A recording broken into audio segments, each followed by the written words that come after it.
I mean, there's not oversight over it, certainly. And I was going to ask you, when we see that during implementation and we implement, we've implemented hundreds of organizations, and we're going to provide that service to kind of look at the data and kind of identify some gaps in data. But do you truly think that it is lack of oversight of the system, or do you think that it might be a combination of that and process and policy? What do you think is the catalyst?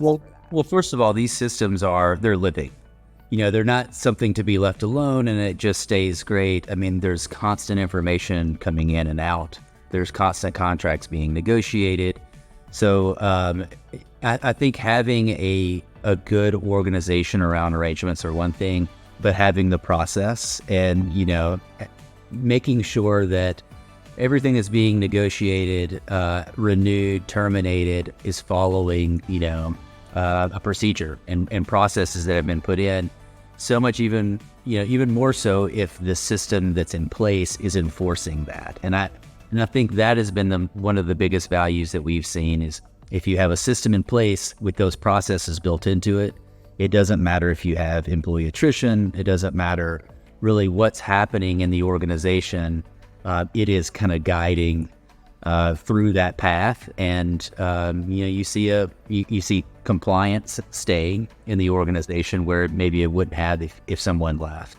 But also just kind of those core business practices that best practices on contracting, but also how are these things getting paid?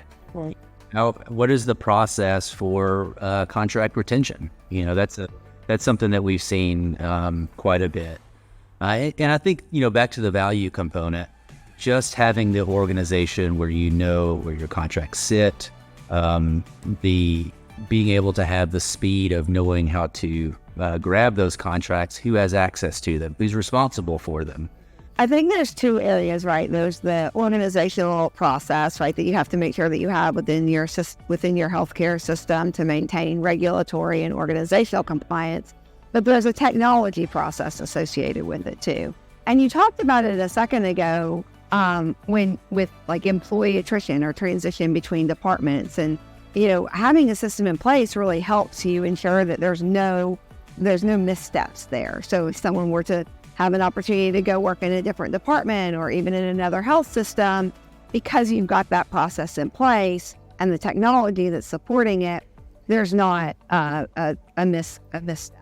That's right. And there's going to be mistakes in every organization. And so one of my favorite stories, and Stephanie, I know that you've trained, after the implementations are done, and it's actually the best job in the world. It's definitely my favorite. You get to take credit, for everything, that's been done.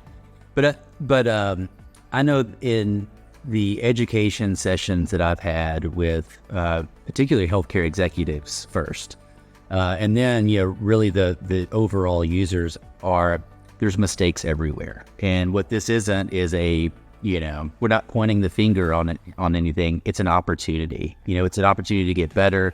It's an opportunity to fix some things. And even if everything is perfect, you get an opportunity to be more efficient. And, can you save days in contracting? Can you cut that in half?